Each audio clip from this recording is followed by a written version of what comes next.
The key was old. That was the first thing Margaret noticed. The weight of it, heavier than it had any right to be for something so small, its iron barrel tarnished to the color of a winter sky just before snow. She held it in her palm on the front porch of the house where she had grown up, and for a long moment she simply stood there, 64 years old, with 2 suitcases behind her and nothing in front of her but a locked door and a silence so complete she could hear her own heartbeat. She had lost nearly everything that morning. Not in the dramatic way you might imagine. No screaming, no shattered dishes, no final confrontation in a doorway. It had happened in a lawyer's beige office on the 16th floor of a building in downtown Richmond, Virginia, with the air conditioning set too cold and a water pitcher no one touched sitting in the center of a conference table like a prop in a stage play. 38 years of her life had been distributed, allocated, and signed away in 97 minutes. She knew because she had counted. She had watched the clock on the wall because looking at Gerald, at the careful way he avoided her eyes, at the small triumphant smile that flickered at the corner of his mouth each time his attorney scored a point, would have broken something inside her that she was not prepared to lose. She was left with her personal effects, her car, and a single-page settlement that her own attorney had called, with professional understatement, disappointing. The house they had built together in the River District, gone. The investment accounts she had helped manage through 2 recessions, gone. The weekend property in the Blue Ridge, gone. She received a modest sum, enough for a year if she was careful, and a future as blank and cold as the January afternoon outside the lawyer's window.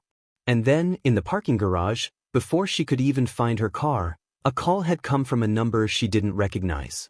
A woman's voice, dry and formal, identifying herself as an attorney from Charlottesville named Ruth Hensley.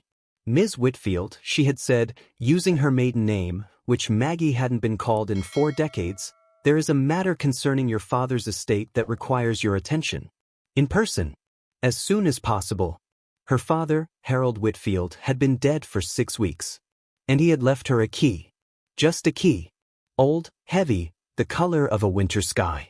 And no one, not Gerald, not his attorneys, not her daughter Laura who had sat on Gerald's side of the table through every session of mediation, no one knew what it opened. That is the question this story answers. And once you hear the answer, you will understand that what happened in that beige office on that cold January morning was not the end of Margaret Calloway's life. It was the beginning of something her father had been building for her in secret for 30 years. Stay with me. Before we go any further, if you've ever watched someone you love be diminished, dismissed, or simply erased after a lifetime of giving, then this channel was built for you. We tell the stories that matter about the people who endure. Subscribe now and stay close. Because the key Margaret is holding in her hand, what it opens will change everything you thought you understood about this story. And you will want to see it. To understand what Margaret lost, you must first understand what she built. Because the tragedy of her story is not simply that she was left. The tragedy is the magnitude of what she had given, measured against the nothing she was handed in return.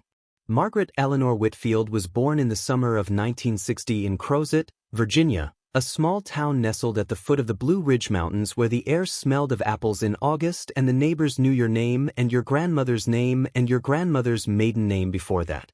Her father Harold was a quiet man, a civil engineer by training, a tinkerer by temperament, a reader of books and a watcher of things. He built their house himself on 4 acres of land that had been in the Whitfield family since before either World War, and he filled it with a kind of unhurried order, tools hung in exactly their places in the barn, the kitchen garden replanted every April without fail, the books on his shelves organized not by title or author but by year he had first read them, a system that made sense only to him but that he could navigate in the dark. Her mother, Alice, died when Maggie was 11, and after that it was just the 2 of them, Harold and his daughter, quiet companions moving through the seasons of the farm, learning to speak in the language of shared tasks rather than words. He never remarried. He told Maggie once, when she was perhaps 15, that some things could not be replaced, only honored. She had not understood it fully then. She understood it completely now. She met Gerald Calloway at the University of Virginia in the autumn of 1979. She was 19. He was 22, broad-shouldered, dark-haired, with the easy confidence of a man who had never once doubted that the world would arrange itself to suit him, and in Maggie's experience at that age, such men were irresistible. He was funny in the particular way that charming, slightly careless people are funny, effortlessly, at the expense of whatever happened to be nearby, always sure of his audience. He noticed her across a library reading room. She was studying for her architecture finals, and he sat down across from her and said, without preamble, "You look like you're trying to will that textbook into ash. What do you know about engineering stress loads?" She had told him more than he expected. He had come back the following day. By December they were inseparable. She dropped her architecture program at the end of her second year. Gerald had an opportunity, a junior partnership at a development firm in Richmond that required a move, and the move required a decision, and the decision was made in the way that many decisions were made in those years, with the unspoken understanding that his trajectory was the operative one. She told herself it wasn't a sacrifice. She was 21 and in love, and Richmond was only 2 hours from Crozet, and she could always go back to finish the degree later, couldn't she? Of course she could. There was no hurry. There was always a reason why later hadn't arrived yet. They married in June of 1982, in the garden of Harold's farm, under the oak tree that had stood in the yard since before the Civil War. Harold walked her down the makeshift aisle between white garden chairs with a quiet pride that made her throat ache, and when he took Gerald's hand at the altar his grip lasted just a half-second longer than was customary. She had noticed it at the time and attributed it to emotion, to a father's reluctance to let go. Later, she would reconsider what that grip had meant. The years that followed were full in the way that absorbs a person completely. 2 children, Laura born in 1987 and Thomas in 1990, a sequence of houses as Gerald's business grew, school runs and soccer Saturdays, and the particular exhaustion of being the operational center of a family while your husband operated in the executive tier just above the daily machinery. She did not resent it, not then, not for a long time. She had chosen it. She had remade herself around it. She learned Gerald's preferences with the thoroughness of someone studying for an examination that never ended. The way he took his coffee in the morning, black, no sugar, the mug pre-warmed. The topics he preferred not to discuss in social settings. His father, money in concrete terms, anything that made him feel uninformed, the precise temperature of the house that allowed him to sleep. She became expert in the invisible labor of his comfort and called it love, because for a long time, she believed it was. Gerald Callaway Properties grew from a mid-sized Richmond firm into a regional developer of some significance through the 1990s and 2000s, and Gerald grew with it, broader in the shoulders and the ego both, acquiring the manner of a man who had learned that most rooms would reorient themselves around his presence if he simply entered with enough certainty. He was generous to clients, magnetic at dinner parties, gracious in the receiving of compliments. He became, in certain Richmond social circles, a man of consequence. And Maggie, elegant, composed, always perfectly prepared, was the silent architecture of every success he stood in front of, the invisible load-bearing wall that allowed the whole structure to remain upright. She visited her father in Crozet as often as she could manage, and on those visits she felt, always, a subtle readjustment occurring inside her, like a compass needle finding north. Harold was older now, moving more slowly through his rooms, but still meticulous, still present, still watching things with that particular stillness that she had absorbed through childhood and could not name. On one of those visits, she was 47, Thomas had just started college. She had sat with him at the kitchen table and said, in a moment of unusual candor, "Dad, do you like Gerald?" Harold had turned his coffee mug slowly in his hands, looking at it rather than her, and said, "I think Gerald is a man who has never had to lose anything. And I think that kind of man is dangerous when the bill finally comes." She had changed the subject. She had driven back to Richmond with his words sitting in her chest like a stone she couldn't locate. The first sign came in 2017. She was 57. She found a text message, not by snooping, nothing so dramatic. It appeared on the kitchen counter when Gerald left his phone face up while he took a shower, and the name at the top of the thread was a woman's name, Diane, and the content of the message was brief but irrefutably clear. She stood with a dish towel in her hands and read it once. Replaced the phone exactly where it had been. Finish drying the glass she was holding. Open the cabinet and set the glass inside. And then she stood alone in her kitchen of 22 years and understood that the bill had come. She did not confront him immediately. She is not sure, even now, why she waited, whether it was the particular paralysis that falls over you when you have organized your entire life around one thing and that thing suddenly fails to be true, or whether it was a deeper, almost animal instinct that told her to be still, to watch, to understand the full dimensions of what she was facing before she moved. She waited 3 weeks. She gathered information with the same quiet thoroughness she had applied to everything else in her marriage, and what she gathered confirmed what the text message had implied. Gerald had been seeing Diane Reese, a 41-year-old marketing consultant who worked with one of his development partners, for nearly 2 years. 2 years. 104 weeks. The duration pressed against her ribs with a physical weight. She asked him, finally, on a Tuesday evening in October. She set the table for dinner as she always did, lit the candles that she always lit, poured the wine, and then she sat down across from him and said his name in a tone that made him look up from his phone for the first time all evening. She told him what she knew. She did not raise her voice. She did not, in fact, move. She sat very still, her hands folded in her lap, and she watched his face perform its sequence of expressions: surprise, calculation, the brief assessment of how much she knew versus how much he could salvage, and then he set down his fork and said, "Maggie, I think we've been unhappy for a long time and we both know it." That sentence, that specific reordering of reality, in which his infidelity became their mutual decline, in which her pain became a shared condition, in which she was made complicit in the very thing that was being done to her, that was the first of the cruelties. It would not be the last. He moved out within the month. The divorce proceedings began in January 2018 and lasted, in their various stages of negotiation and mediation and bitter procedural delay, for nearly 3 years.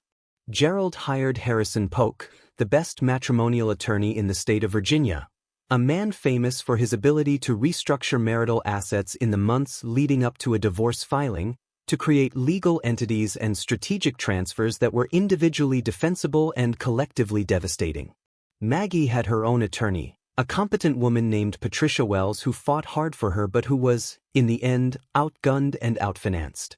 Gerald had spent 38 years building a fortress of incorporated entities, holding companies, and limited partnerships, and the Callaway family assets that existed on paper were a remarkably different landscape from the Callaway family assets that existed in reality. She lost the house. The 4-bedroom colonial in the River District where she had raised her children, where Laura had come home from prom and Thomas had recovered from a broken arm, where she had painted the kitchen yellow on a Thursday in 2003 and stayed up until 2 in the morning because she had committed and it seemed important to finish. She lost it to a holding company that Gerald had restructured 18 months before the divorce filing. Technically, the house did not belong to them, it belonged to a company. The judge acknowledged the timing was unfortunate. He awarded her a cash settlement instead. It was a fraction of the home's market value. She lost the investment accounts, or most of them, transferred, restructured, reclassified. She lost the Blue Ridge property. She lost the art they had collected over 30 years, reassigned through a series of entity transfers that Patricia could challenge but not overturn. What she kept, her personal belongings, her car, a sum of money, and a future that felt less like a horizon and more like a wall. But the loss that carved the deepest wound was not financial. It was Laura. Her daughter, 38 years old, a corporate attorney herself, sharp and capable and raised by Maggie's own hands, had aligned herself with her father in a way that could not be explained entirely by legal strategy or professional self-interest. Laura had appeared at mediation sessions on Gerald's behalf, had provided testimony that reframed Maggie's years of household management as personal choice rather than marital contribution, had used her legal training to describe her own mother's decades of devotion in the language of voluntary election. She had looked at Maggie across the conference table on the second day of mediation and said, with a composure that was more devastating than anger would have been, "Mom, you had every opportunity to go back to school or build a career. Dad supported that. You chose this." The room had gone very quiet. Patricia had placed a hand briefly on Maggie's arm under the table. Maggie had looked at her daughter, at the set of her jaw that was Gerald's jaw, at the eyes that were Maggie's own eyes, and she had thought, I made you. I stayed up through your fevers. I drove you to every audition and every tournament. I rearranged my every ambition around your becoming. And she had said none of it aloud. She had nodded slowly and turned her eyes back to the document in front of her. She signed the settlement on the 15th of January, 2021. She was 60 years old. Gerald shook his attorney's hand with the satisfaction of a man concluding a successful transaction. He looked at Maggie once before he left the room, a glance that contained something she was surprised to identify in its aftermath, not as malice but as relief, as though she were a debt he had finally discharged, and then he walked out the door with Harrison Polk and disappeared down the corridor, the sound of their conversation growing smaller and finally gone. She sat alone in the conference room for 4 minutes. She knew because she watched the clock. Then she gathered her papers, put on her coat, and took the elevator down to the parking garage, and it was there, in that concrete dark that smelled of engine oil and cold air, that her phone rang and the attorney from Charlottesville said, Ms. Whitfield, there is a matter concerning your father's estate that requires your attention. 6 weeks earlier, Harold Whitfield had died in the house he built himself, in the bed where he had slept for 50 years, with his books around him and his tools in the barn and his garden waiting under its winter cover of straw for the April that he would not see. He had been 86 years old. He had been, by every external measure, a quiet man of modest means. He had never once suggested otherwise. Ruth Hensley had been his attorney for 31 years. She drove the 2 hours to Crozet the following morning, in the dark of a January pre-dawn that pressed against the windshield like a held breath. She had not slept. She had sat in her hotel room, she was staying in hotels now, a fact she had not yet fully processed, and stared at the ceiling with the key on the nightstand beside her, its weight still inexplicable, its purpose still unknown. Ruth Hensley had told her almost nothing on the phone, only that there was paperwork to discuss, and that she should come prepared to spend several hours, and that she should bring the key if she had received it in her father's personal effects. Maggie had received it.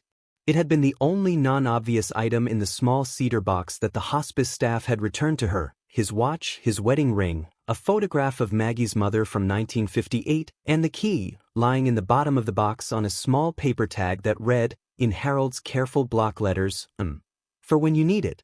The drive took her west out of Richmond along Route 64, into the foothills where the land began to swell and rise, the Blue Ridge assembling itself out of the darkness as the sky lightened from black to the particular bruised purple of a Virginia winter dawn. She had always loved this drive, even now, even with the cold tendrils of fear coiling quietly through her chest and the future being so formless she could not hold its shape in her mind. The mountains steadied her. They were, she thought, the oldest things she knew. They had been here through everything.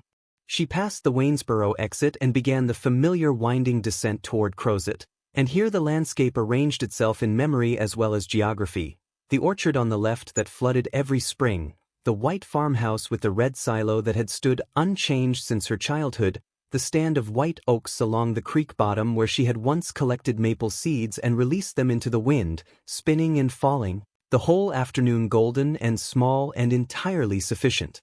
She was crying before she realized it, not from sadness, precisely, or not only from sadness, but from the particular grief of returning to a place that contains a version of yourself you thought you'd had to leave behind. She turned onto Whitfield Road, named not for her family but the coincidence had always pleased Harold quietly, and the gravel crackled under her tires in the familiar way, and then the farmhouse appeared through the bare winter trees. White clapboard, green shutters, the oak tree still standing in the yard with its massive arms outstretched as though offering something. She sat in the driveway for a moment after the engine went quiet. The cold was immediate and total when she opened the door, the kind of clean rural cold that the city doesn't produce, carrying a smell of frozen earth and wood smoke from somewhere. She stood by her car and looked at the house and felt something she had not expected, not grief, but recognition. Not loss, but arrival. The house had been empty for the 6 weeks since Harold's death, and it showed the particular dignity of a well-kept thing resting. No neglect, no disorder, just stillness. Maggie walked to the front porch and climbed the 3 steps she had climbed 10,000 times, and she stood before the front door, and she took the key from her coat pocket. It slid into the lock as though it had been waiting. The mechanism turned with a sound that was less like opening and more like something exhaling. The interior was cold but held the ghost of Harold's warmth. His reading chair by the window, his stack of books on the side table, his coffee mug still on the kitchen counter as though he had only just stepped out to the barn. She set her bag down and walked through the rooms slowly, touching things: the worn arm of the chair, the spine of a book, the smooth edge of the kitchen table he had built himself in 1971 with lumber from the farm.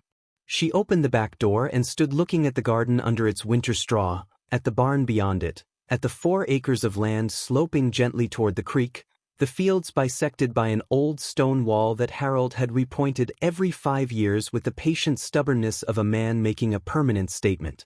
She had not yet gone to the barn. Something her father had said to her once, years ago, she couldn't place when, drifted through her mind.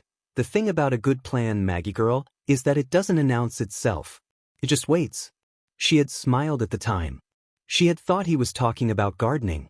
Ruth Hensley's office was on Main Street in Charlottesville, 20 minutes east, and her appointment was at 10. She had 2 hours. She made coffee in her father's kitchen with his coffee and his mug and stood at his window watching the light strengthen across the winter fields, and she let herself simply be still. Just for a little while. Still and present, and in the place where she had once been whole. She did not yet know that her father had spent the last 30 years of his life building something extraordinary. She would know in 2 hours. Ruth Hensley was a small, precisely assembled woman in her 60s with close-cropped silver hair and reading glasses on a beaded chain, and she had the manner of someone who has been trusted with serious things for so long that seriousness had become her natural element. Her office was lined floor to ceiling with books and files, and it smelled of paper and lemon oil and something faintly like permanence. She met Maggie at the door rather than waiting for her to be shown in, and she shook her hand with both of hers and said, "I'm glad you're here, Margaret. Your father was very clear about wanting this handled in person." She offered coffee and Maggie accepted, and they sat across from each other at the wide desk and Ruth opened a file that was, Maggie noted, considerably thicker than she had expected. "Before we begin," Ruth said, "I want to tell you something. I've been practicing for 41 years. I've handled thousands of estates. What your father built, what he asked me to help him build, piece by piece, over 3 decades, is the most deliberate thing I have ever been part of. He was a remarkable man. And he loved you in a way that most people don't know how to express. This is how he expressed it." Maggie's hands tightened slightly in her lap. Ruth opened the file. She began with the property. The farmhouse and the 4 acres were straightforward. Harold had left them to Maggie outright, free of any mortgage or encumbrance. But that, Ruth said, was the smallest part. 11 years earlier, in 2010, Harold had quietly acquired the adjacent 42 acres when the Pierce family farm came up for sale. He had purchased them through a limited liability company named, with characteristic Harold understatement, Whitfield Land Holdings LLC. The transaction had been unremarkable enough that it attracted no attention. 42 acres of Blue Ridge foothill farmland, with creek frontage, 2 outbuildings, and soil that had not been commercially farmed in 20 years. At 2010 prices, it had cost him a significant portion of his savings. In 2021, that same land appraised at $2.1 million. LC, Ruth continued, had a single member. That member was Margaret Eleanor Whitfield. Not Margaret Calloway. Margaret Whitfield. Her maiden name. The name she had not used in 38 years. Ruth let that settle for a moment. Then she continued. In 2003, Harold had begun investing, not through a broker, not through the financial instruments that Gerald would have recognized and known to watch, but through a series of real estate investment trusts and private equity positions that Ruth had helped him structure, always in the name of Whitfield Land Holdings, always in Maggie's maiden name. He had invested methodically, at intervals, never dramatically. He had never mentioned it to anyone. He had, Ruth said, a degree of patience that she had found almost supernatural. He reinvested every distribution. He made no withdrawals. He treated the whole enterprise as though it were a garden, planted, tended, and not to be disturbed before its time. The total value of the investment holdings as of January 2021 was $4.3 million. Combined with the property, the total estate was valued at just over $6.4 million, held entirely within an irrevocable trust, specifically structured to be unreachable by any claim arising from Maggie's marriage to Gerald Calloway, established and registered a full 2 decades before the divorce, bulletproof in its legal architecture, untouchable by any instrument Harrison Polk might have deployed. Gerald had known nothing. For 30 years, the man who had dismissed Harold Whitfield as an aging country civil engineer with a small farm and a reading chair had been sitting, unknowingly, across the table from a woman who was the sole beneficiary of a fortune her father had been quietly building in her name since before her children were born. He saw it coming, didn't he? Maggie said. It was not quite a question. Ruth removed her glasses and set them on the desk. He told me, she said carefully, that he didn't trust Gerald's stability. Not from the beginning. He said, and I wrote this down because it struck me, he said, a man who never loses anything grows convinced the rules don't apply to him. Eventually he proves it. She paused. He began the first investment 18 months after your wedding. He said he hoped he was wrong about Gerald. But he prepared as though he was right. Maggie sat very still. Outside Ruth's window, Charlottesville moved through its January morning with no knowledge of what was happening in this room. Traffic, coffee cups, ordinary lives going about their business. Inside, something was shifting that had taken 3 decades to shift, the tectonic plates of a story that Maggie had believed she knew the shape of, rearranging themselves into an entirely different landscape. She had thought she was a woman who had lost everything. She was, in fact, a woman who had been protected, quietly, deliberately, lovingly, from the moment her father had shaken Gerald Calloway's hand at the altar and held on a half-second too long. There's one more thing, Ruth said. She reached into the file and withdrew a sealed envelope. It was the same size as a standard letter, and it was old. The paper had yellowed slightly at the edges, and the writing on the front was Harold's block printing in blue ink, for Margaret. To be opened when she needs it most. Ruth slid it across the desk without another word. Maggie held it for a long time. The paper had a texture that her fingers recognized before her memory did, the same stock her father had always used for correspondence, a cream-colored bond paper, slightly heavier than standard. She had seen him buy it at the stationery shop in Charlottesville 20 times. The seal was intact, the flap carefully pressed down. She could feel, through the paper, that there were several pages inside. She opened it. The handwriting was Harold's, exact, unhurried, each letter formed with the precision of a man who did not believe in approximation.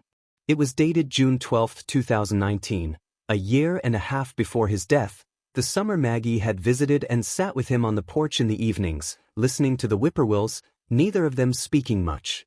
He had seemed particularly content that summer. She had attributed it to the warmth, to the fullness of the garden, to old age settling into its own comfort. Now she understood he had recently updated and finalized everything and was simply waiting in his way.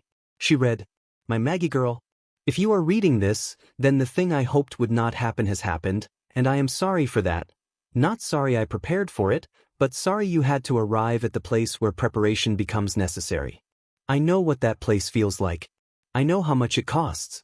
I want to explain a few things, because you deserve the explanation even if the outcome can speak for itself. I knew Gerald was not right for you from the first time I met him. I want to be fair. He was not a bad man in the way that truly bad men are bad. He was something perhaps harder to name, a man who had organized his understanding of the world around the idea that he was its center of gravity and that everything and everyone near him existed primarily in relation to his orbit. I recognized it because I had known men like him before, and I had seen what happens to the people who love them. I saw the way he looked at you, not at you, really, but at the reflection of himself in your admiration. I saw the way he spoke about your father, about this place, about your life before him, as though it were a rough draft and he were the final version. I said nothing. I walked you down the aisle. I shook his hand. Because you loved him, and because you were 21, and because the heart does not negotiate with reason, and I knew it, and I respected it even when it frightened me. But I began, the following spring, to build something. I want you to understand that this was not an act of cynicism. I did not do this because I believed your marriage was doomed from the start.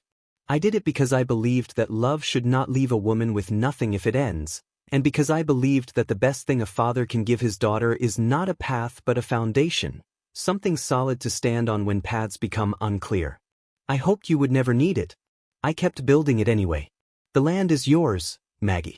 The Pierce acres, the creek, the outbuildings, I bought them because I wanted you to have ground to stand on, literal ground, when everything else became unmoored.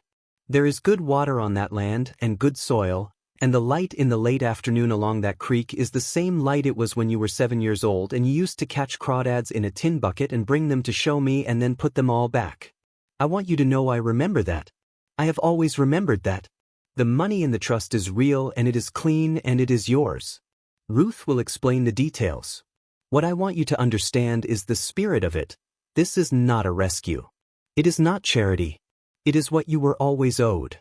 It is the value of 40 years of a woman who chose love and chose family and chose to believe the best about a man who did not always deserve it. The world failed to pay you for that work. I did the accounting myself. I have one more thing to tell you, and this is the part that will require you to sit quietly for a moment. In 1998, Gerald approached me about a partnership.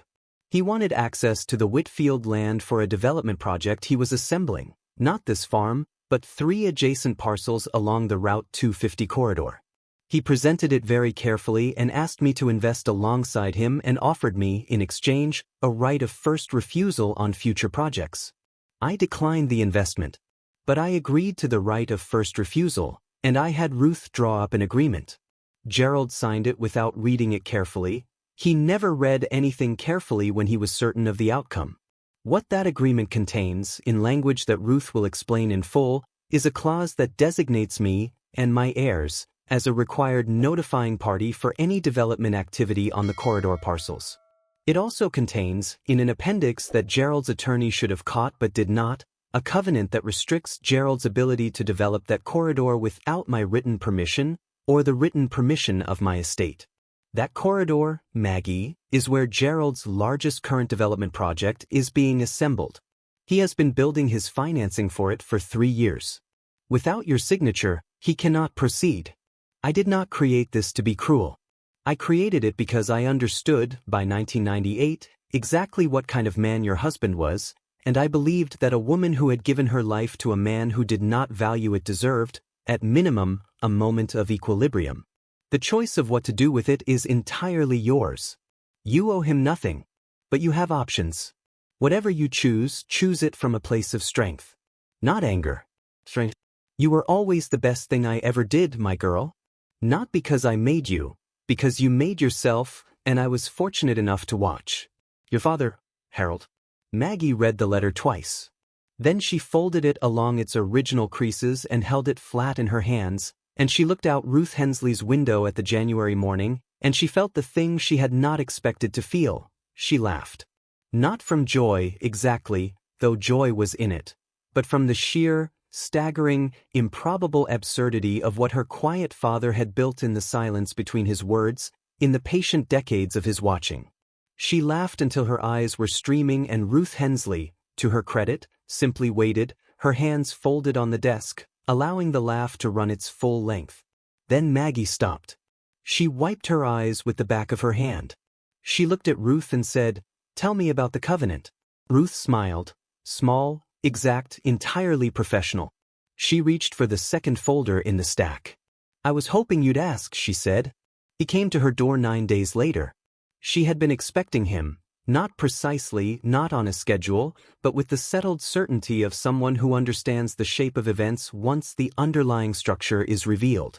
Gerald's development project had, according to the information Ruth had discreetly provided, been in the final stages of financing assembly for months. 3 investors, a construction timeline, a groundbreaking announcement already drafted. When his attorneys had begun their due diligence, as they inevitably would and apparently had, only a matter of days after the estate was filed for probate and became discoverable, they would have found Harold's covenant. And Gerald, understanding with sudden crystalline clarity who Harold Whitfield had really been, would have done exactly what Maggie expected him to do. He knocked on the door of the farmhouse on a Thursday afternoon in late January, at 3:45, while Maggie was in the kitchen with her neighbor Dorothea Pierce, 72 years old, who had grown up on the adjacent farm and who had returned to the property to help Maggie air out the rooms and take stock of what needed doing. They had received Maggie's arrival with a matter-of-fact warmth that asked no questions and offered an ongoing stream of practical assistance and strong opinions about everything, and Maggie had found, over the preceding week, that Dot's particular brand of loving, unsentimental competence was among the most sustaining things she had encountered in months. The knock came and Maggie looked up from the plans she had spread on the table and said, "I'll get it," with a composure that surprised Dot into brief silence. She walked to the front door and opened it. Gerald stood on the porch in his winter coat, the good one, charcoal wool, the one he wore when he wanted to communicate substance. He looked tired in a way she had not seen before, not the ordinary fatigue of overwork but something deeper, the tired of a man who has recently discovered that his map of the territory was wrong in a fundamental way. He was holding his hat in his hands, turning it slowly. That was new. "Please, Gerald," she said. She did not step aside to let him in. Not yet. She let the moment hold, exactly as long as it needed to hold, and she watched him adjust his weight from one foot to the other and try to find the version of himself that worked best in this situation. The confident one, the conciliatory one, the reasonable one, and she watched each of them fail to arrive. "I'd like to come in, if that's all right," he said. "Of course," she said, and stepped aside. He came into the hallway and stopped. He looked around, at the house that had always been Harold's, that Gerald had visited perhaps 30 times in 38 years and treated, throughout, with the faint condescension of a man who has built grander things and cannot help comparing. She watched him look at it differently now. She watched him calculate. She led him to the front parlor, not the warm kitchen where Dot was. That room was not for this conversation. She sat in Harold's chair. She indicated the sofa across from it. He sat. "I've been speaking with my attorneys," he began. "I imagine you have," she said. "About your father's estate. About a covenant that appears to—" He stopped. Started again.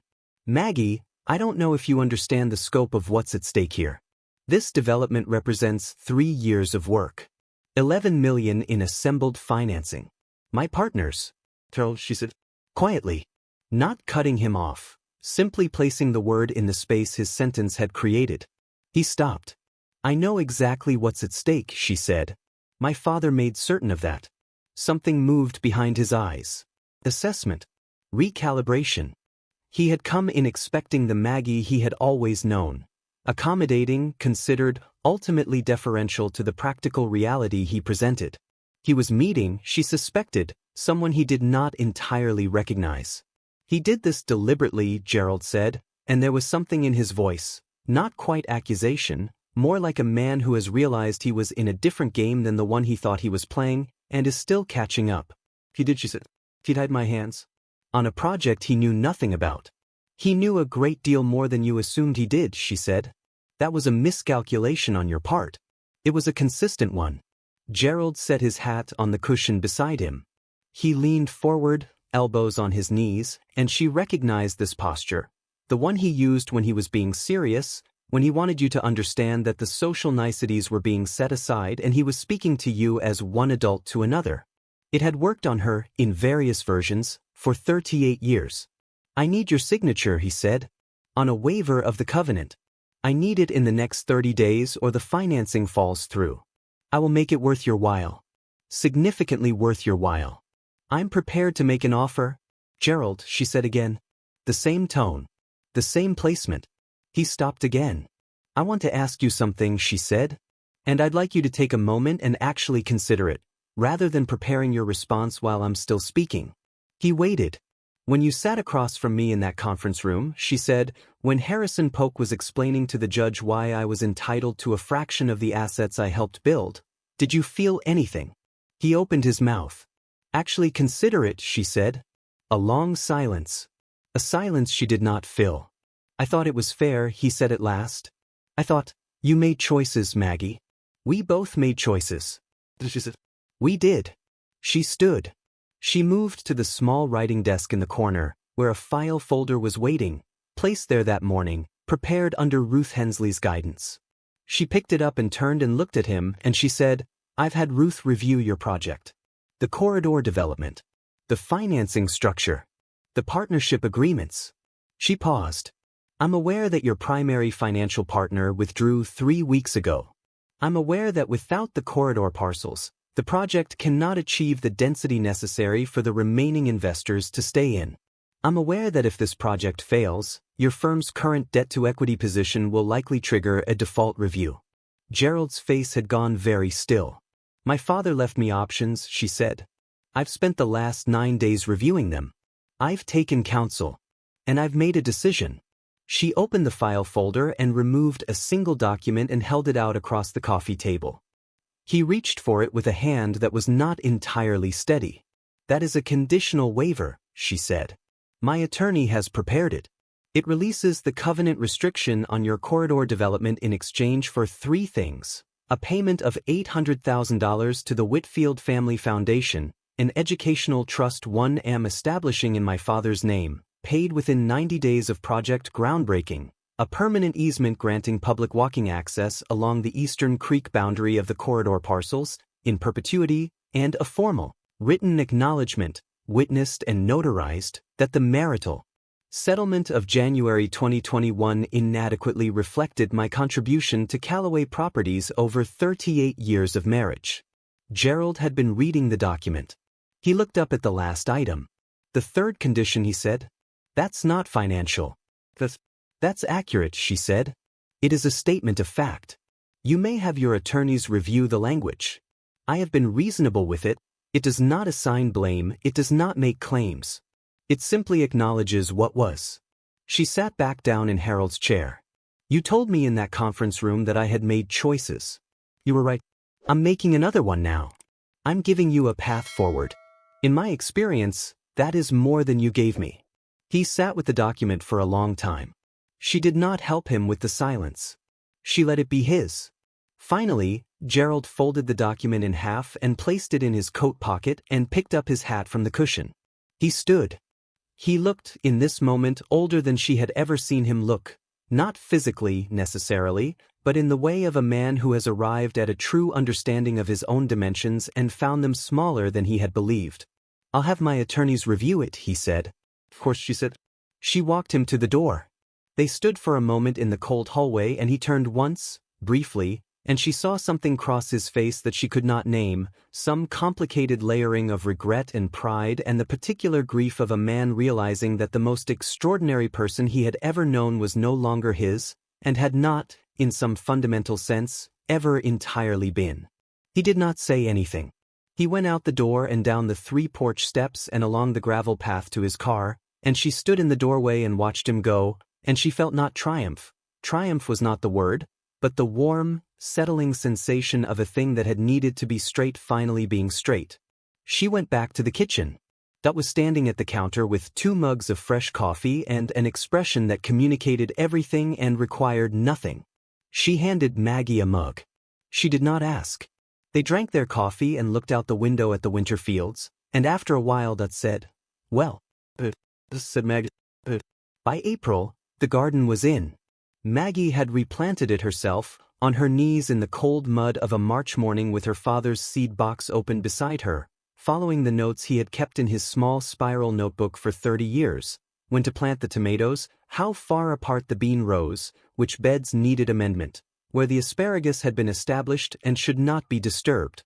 The notebook was a document of extraordinary particularity, and reading it felt, at times, like a long conversation with her father conducted across the silence of his absence. She planted what he had always planted. She added a few things of her own.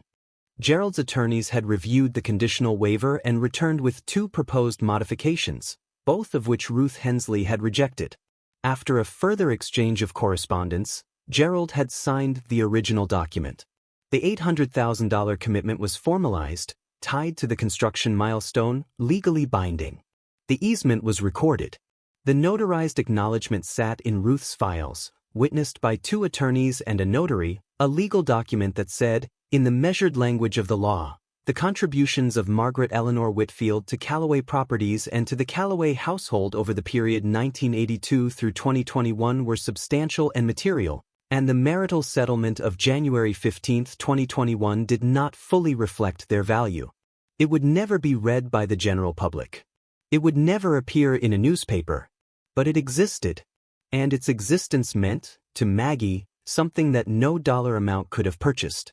Laura had called in February. The conversation had been brief and careful, two women speaking across a distance that had geography in it but was not entirely geographic. Laura had said, with the particular precision of someone who has been rehearsing, "I think I made decisions during the divorce that I understood in legal terms but maybe not in other terms." And Maggie had said, "I know you did. And I think you were trying to protect something. I think you made the best decision you knew how to make." There was a silence, and then Laura said, "Can I come and see the farm?" Maggie had said, "Come in April, when the garden is in. I'll have the east bedroom ready." Thomas had been there already, had arrived the week after Maggie, driven down from D.C. without announcement one Saturday morning, appeared on the porch with a box of groceries and his sleeves rolled up, and spent 3 days cleaning gutters and repointing the porch steps and not talking about anything difficult. On his last evening he had sat with Maggie at the kitchen table and said, with the directness that had always been his particular quality, "Dad knows he was wrong, Mum. He's not capable of saying it like that yet. But he knows." She had put her hand over his. She had said, "It doesn't matter now, love." And she had meant it.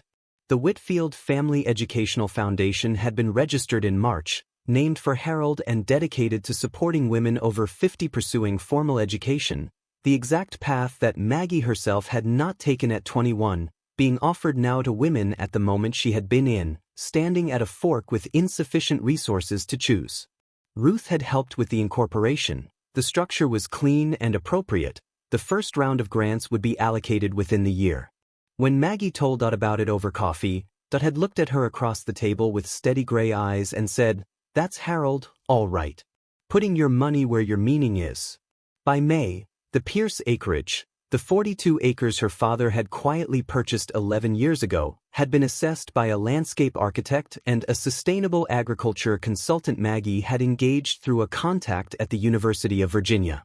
The land was extraordinary, rolling, creek-fed, the soil rich beneath its years of fallow rest, with natural wind breaks along the north border and a southern exposure ideal for growing. The architect's assessment had included, almost as an aside, a note that the 2 outbuildings on the property were structurally sound and could be converted to residential accommodation at modest cost, and that the site had the makings of what the assessment called, with professional understatement, an exceptional retreat facility. Maggie had circled that phrase in pencil and put the document on the kitchen table and looked at it for 3 evenings while she ate her dinner, and on the 4th evening she had picked up the phone and called a woman she had known in Richmond, a therapist named Carol who specialized in life transitions, and she had said, "I have a thought about something. I need someone smart to tell me if it's possible." It was possible. The retreat was named, eventually after nothing grand, just the address, Ridge Road, because Harold had taught her that a name should be honest about what it was, not inflated about what it hoped to become. Ridge Road Retreat, for women navigating transition. The first program would open in September, 2 weeks, 12 women, the farmhouse and the converted outbuildings, a schedule that balanced structured sessions with long walks along the creek and evenings on the porch with whatever the light was doing. Maggie would not run the therapy, that was Carol's domain, but she would run everything else. The cooking, the garden, the morning ritual she had begun herself of rising before light and sitting on the porch with her coffee until the fields became visible, watching the day declare itself. She was 61 years old. She owned 46 acres of Blue Ridge farmland and a house full of her father's books and a key on the kitchen windowsill that she had not put away. The same key, old and heavy, the color of a winter sky, because she liked what it had come to mean to her. Not just what it opened. The fact that her father had pressed it into her life at the exact moment she needed it. The fact that it had been waiting, patient and heavy, in the bottom of a cedar box, for the day she arrived at a locked door and needed a way through. She had thought, on that January morning, that her story was ending. A woman stripped of her home and her 38 years and her daughter's loyalty and her own sense of the ground beneath her feet, standing on a cold porch with nothing but a key and a question. She had thought she was at the bottom of a fall. She was, in fact, standing at the top of a staircase her father had been building in the dark for 30 years, one careful step at a time, in a house she had grown up in, on ground that had always been hers. She just hadn't known yet where it led. On the first warm evening in May, Maggie sat on the front porch in Harold's chair. She had moved it outside for the season, as he had always done, and she looked at the oak tree in the yard, the one that had stood since before the Civil War, whose roots went so far down into the earth that no storm in 2 centuries had moved it, and she thought about what endurance actually is. Not the white-knuckle variety, not the grinding performance of surviving while secretly falling apart. The other kind. The kind that looks like stillness but is actually deep work. The daily, unseen, unannounced act of putting down roots in darkness and trusting that spring comes. Her father had known. He had shown her, in the only way he knew how to show her, not through words but through 30 years of patient action, through a deed and a covenant and a letter kept in a cream-colored envelope in a filing cabinet in Charlottesville until the day she needed it. He had known what it felt like to have the ground disappear. He had spent a lifetime making sure that when the ground disappeared beneath his daughter's feet, there would be something solid waiting below. She thought. What I thought was an ending was the first word of a sentence he had been writing for decades. And then she set her coffee down on the arm of the chair and listened to the evening, the creek below the hill, the owls beginning in the wood lot, the soft settling of the farm into its own night, and she was at peace. Margaret Calloway walked into a lawyer's office with nothing. She walked out with a key she didn't understand, a phone call she hadn't expected, and a father's voice reaching across the silence of death to say, "I saw this coming. I prepared."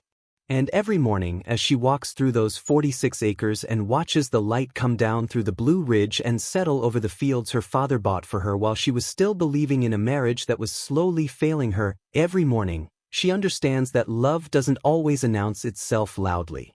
Sometimes it is quiet and methodical and building in the background, one careful brick at a time, for 30 years. Sometimes it is a key in the bottom of a cedar box and a letter waiting in a cream-colored envelope and 46 acres of ground to stand on. Before you go, if this story touched something in you, I want to ask you to do one thing. Leave a single word in the comments below. Not a sentence, not an explanation, just one word. The word that describes the moment you realized you were stronger than what was trying to break you. Whether it came from a divorce, a loss, a dismissal, a year that tried to take everything, one word for the moment you knew you were still standing. This space is for the people who keep going quietly. Leave your word. Someone who needs it will find it. If you know a woman, a mother, a sister, a friend, anyone, who is in the middle of a hard season right now, who woke up recently and couldn't quite recognize the life she was standing in, share this story with her. Not as advice. Not as instruction. Just as a hand on the shoulder that says, someone built something for you. And you may not know it yet, but it is waiting. And to everyone who has been here for a while, this is what this channel is, and what it always will be. Stories about the people who endure. Stories that know the difference between a quiet strength and a loud performance. Stories that understand that the most extraordinary reversals are often the ones that no one saw coming because they were built in the silence of an ordinary life, one patient act at a time. If that is the kind of story you need, stay. Subscribe. Because the next one is already waiting, and you will want to be here when it begins.